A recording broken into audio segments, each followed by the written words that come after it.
Hey kids, it's the ride to work.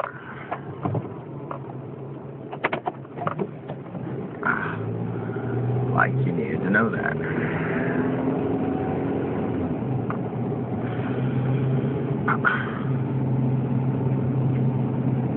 Yeah, I say kids, but I'm still like a big kid myself.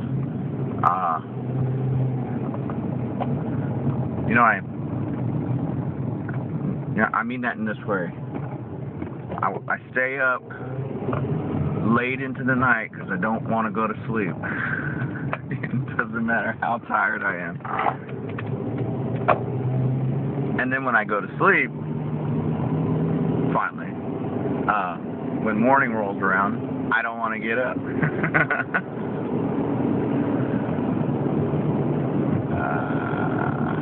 I'm tired this morning. Still on fire. Still got that fire burning.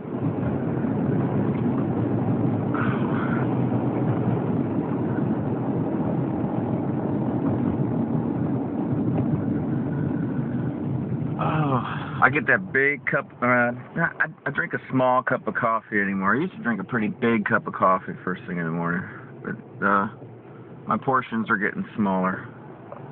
I really don't, when the coffee runs out, I really don't want to be getting,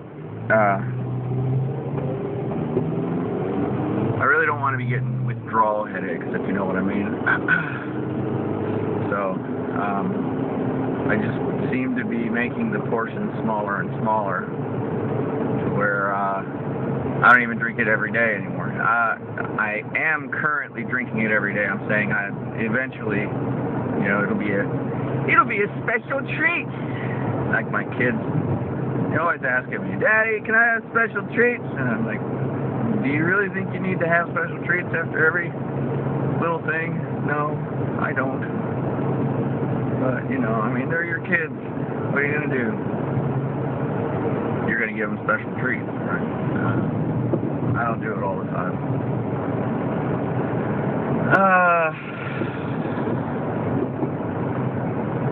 So, yeah, kids. We're all just kids. We're all somebody's kids.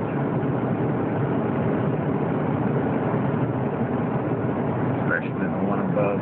We're all his kids. Some of us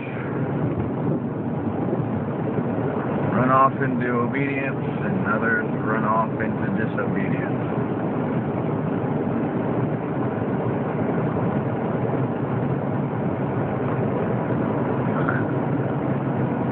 I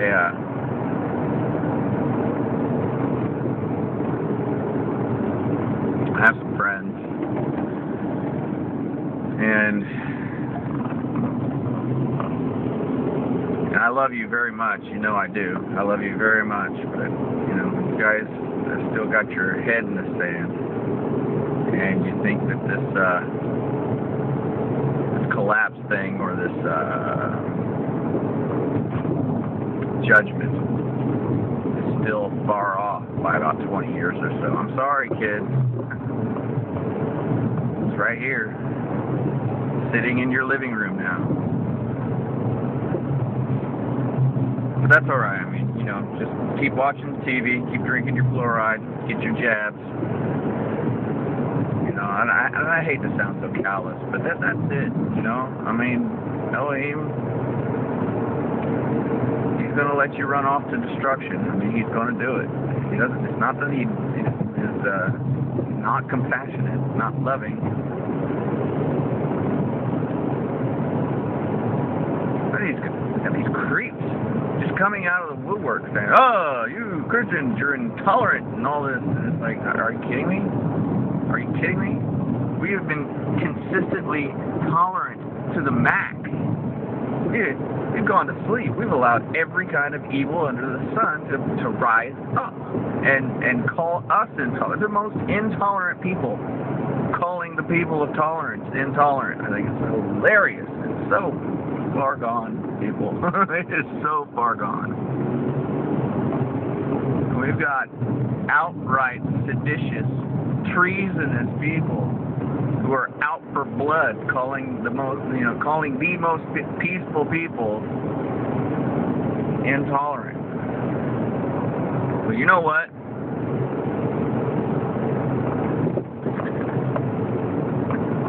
You're gonna hate this. Maybe it's time to start being intolerant. Because being tolerant has only gotten us into a whole heaping poop load of trouble. Now they're just knives out. Knives out. Gnashing of teeth. They gnash their teeth at you. You know, they want to eat you. They want to eat you alive. And, you know, those of you who are of the opinion, oh, well, you know,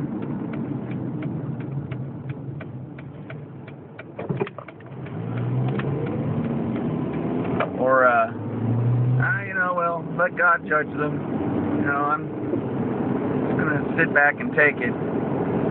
You know, the man who does not defend his family, this is the Apostle Paul, by the way. The man who does not defend his family is worse than an infidel. You can go look that one up yourself.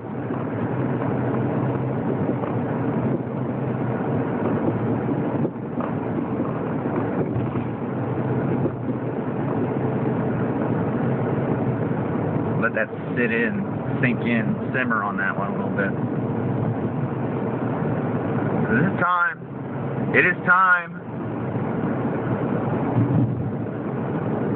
And the thing that really, really troubles me is that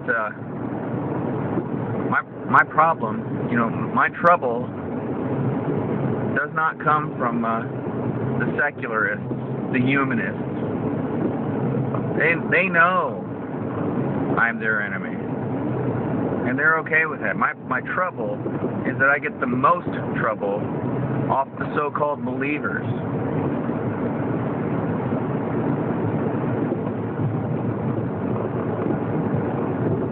They seem to think that what I'm saying is wrong. Well, fine. Then let me be wrong.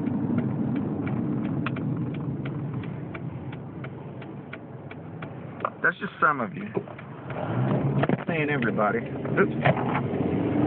Off the shot. Oh my gosh. But, you know, it's just some of you. And that's okay. I mean, you just run off to destruction. It's alright. I mean, I have to be at peace with that. But I know the most dangerous people to me are probably the people who are closest to me, because when it really comes down, those people who are closest to me will be the ones to throw me to the wolves. And it's not my soul that I'm concerned for. You know, I'm not worried about me. I'm worried about you jellyfish, you scaredy cats, who when you see trouble, when trouble has come upon you, you will turn on your brother. And that's not a good position to stand. Not in front of the eyes of the Creator. Not before the Creator. So, you know, grow some guts.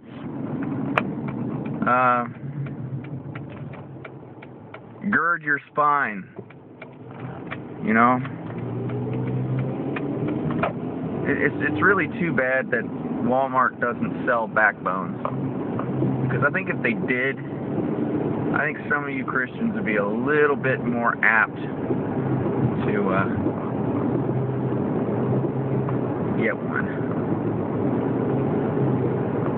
Whatever the cost, you know? I mean, forget about beans, bullets, bullion, bandages. Get a backbone. Come on, gird yourself. Gird your loins. Stop laying down. Yeah, and I'm talking to you messianics out there too. You guys seem to think, oh, you know, it will be translated. No, you won't. You got to go through it. Sorry. I mean, It surprises me how this rapture thing has even worked its way into the messianics. You know, it's ridiculous. It's like, come on, people. When you come into it, oh wow, you come into a knowledge of the truth, but you don't come into a full knowledge of the truth.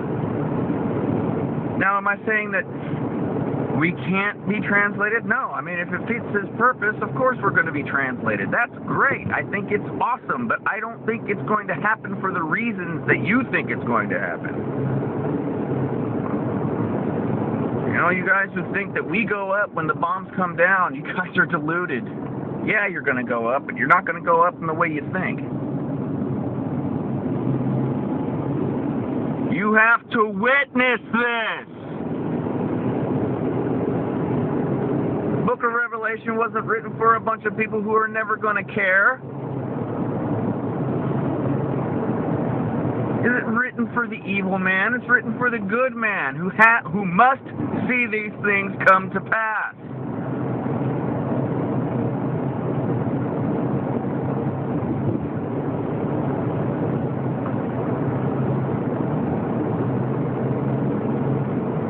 Why would Yeshua reveal all these things to his, to his apostle, who's undergoing great persecution,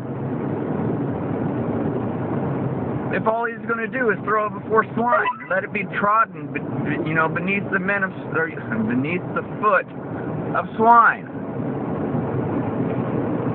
The swine don't care. They wallow. Let them wallow. Written for those people who have to witness it.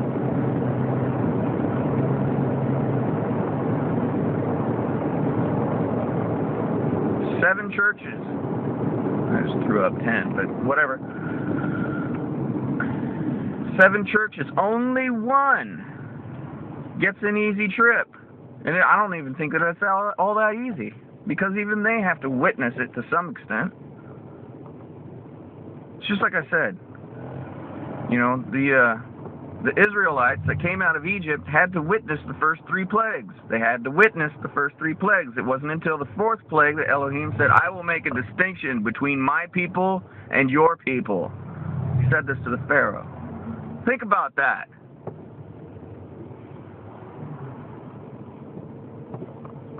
So before we get all into, go to your secret translated place, or you must learn to move between the 3rd and the 4th dimensions in order to escape the tribulation. That's nonsense. Come on. It sounds like Kabbalah. It sounds witchcraft. Who has bewitched you with deceiving words?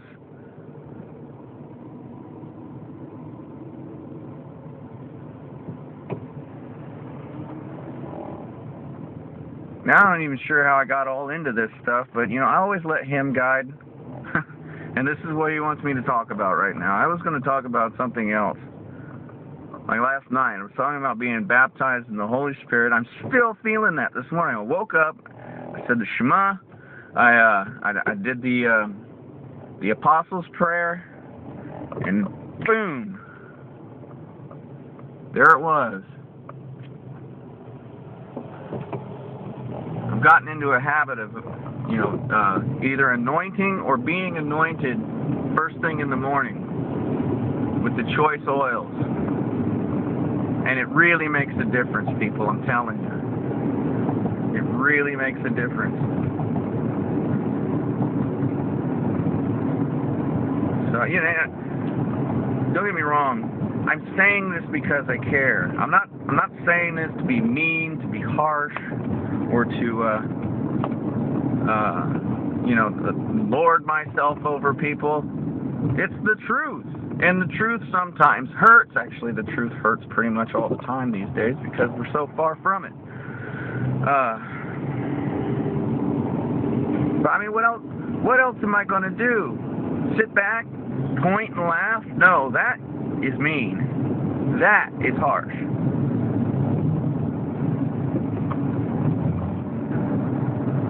But, he's giving you this last chance. The door's pretty much shut. He says, come unto me while you still can.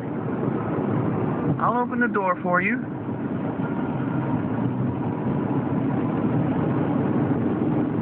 But if you don't, man, then die.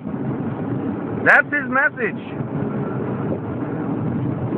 Just die then. If you're okay with it, he's okay with it. I'm not talking about the physical death.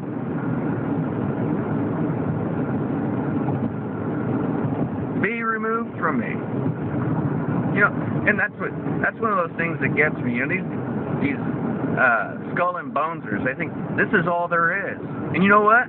They're right. This is all there is for them. They will live, you know, there will be nothing left of them. Because of their deeds, there will be nothing left of them. This will be it.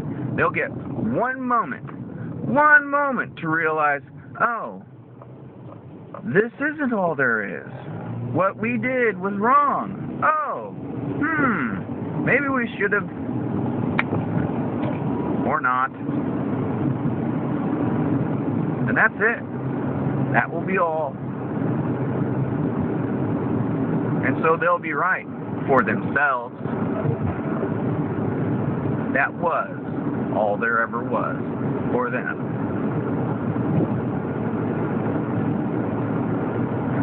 Anyway, this video is starting to get a little long in the tooth. So, have a blessed day, people. And remember, I'm not trying to beat up on anybody. I just want you to realize where you're at. I want you to just love your neighbor. I'm not talking about the people who hate you. I'm talking about those people who love you, who you have an argument with, and you seem to want to kick each other in the balls over every petty little thing, every little dispute, every little bit of doctrine or dogma. You know, it's really immature. It really is.